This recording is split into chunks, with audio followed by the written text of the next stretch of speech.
കൃഷ്ണ ഗുരുവായൂരപ്പ. ഈ വരുന്ന ഫെബ്രുവരി 26 ബുധനാഴ്ച മഹാശിവരാത്രിയായി നമ്മൾ ആഘോഷിക്കാൻ പോവുകയാണ്.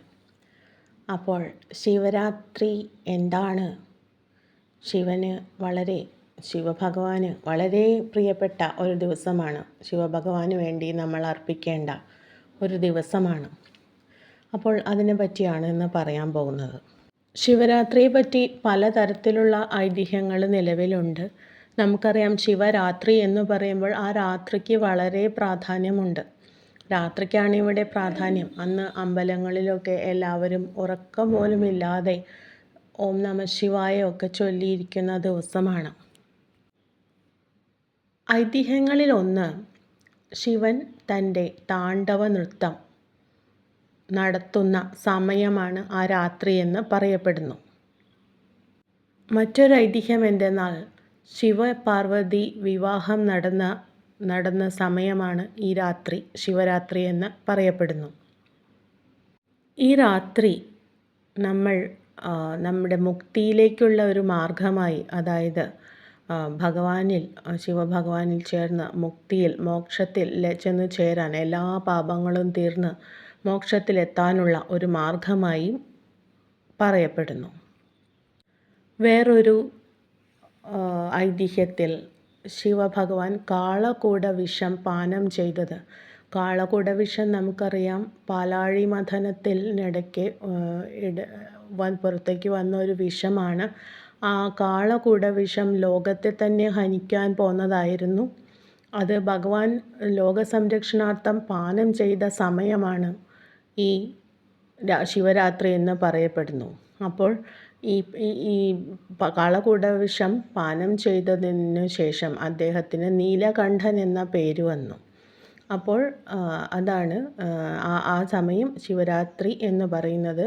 കാളകൂടവിഷം പാനം ചെയ്തത് ഈ സമയത്താണെന്നും പറയപ്പെടുന്നു, ഈ പ്രത്യേക ദിവസം. അപ്പോൾ ശിവരാത്രി എങ്ങനെയാണ് ആചരിക്കുന്നത്? ശരിക്കും നമ്മളൊരു വ്രതമൊക്കെ എടുക്കും. വ്രതം എന്ന് പറഞ്ഞാൽ കഠിന വ്രതമാണെന്നൊക്കെ പറയും. പക്ഷേ എല്ലാവരും അവനവൻ്റെ ആരോഗ്യം കൂടി നോക്കി എടുക്കേണ്ടതാണ്.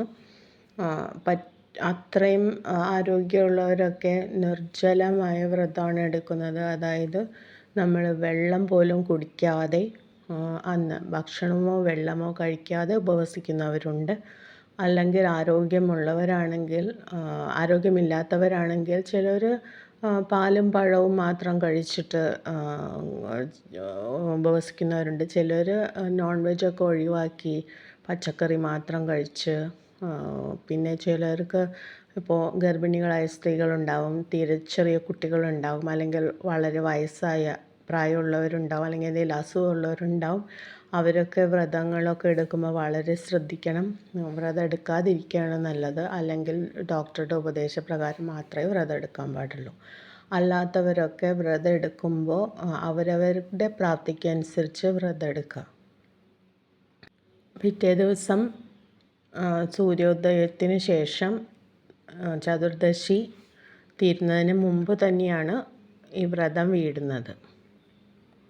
പ്രധാനമായും ശിവരാത്രി എന്ന് പറയുന്നത് ശിവഭഗവാനോടുള്ള നമ്മുടെ ആ ഒരു ഭക്തി, ശിവഭക്തരുണ്ടാകുമല്ലോ, അവരുടെ ആ ഭക്തിയുടെ ഒരു മൂർധന്യാവസ്ഥയിൽ അവർക്ക് ഭഗവാനോട് വർഷത്തിലൊരിക്കൽ നടത്താൻ പറ്റുന്ന ഏറ്റവും വലിയ ഒരു അർപ്പണമായിട്ടാണ് ശിവരാത്രി ദിവസം കണക്കാക്കുന്നത്.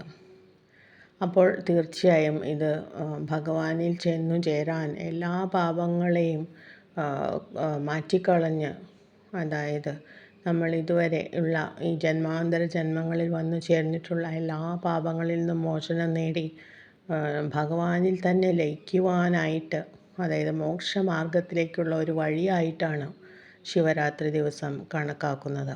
പിന്നെ അന്നേ ദിവസം ചൊല്ലേണ്ട മന്ത്രങ്ങളിൽ വളരെ പ്രധാനപ്പെട്ട ഒന്നാണ് ഓം നമ ശിവായ. ഓം നമ ശിവായ എന്ന മന്ത്രത്തിന് വളരെയധികം പ്രാധാന്യം നൽകിയ ഒരു ദിവസമാണ് ശരിക്കും. അത് വളരെ പ്രാധാന്യമുള്ളൊരു മന്ത്രമാണ്. പക്ഷേ അന്നത്തെ ദിവസം അതിന് വളരെ ശക്തി കൂടും എന്നാണ് പറയുന്നത്. അപ്പോഴെല്ലാവർക്കും മുൻകൂട്ടി ശിവരാത്രി ആശംസകൾ. നന്ദി, നമസ്കാരം.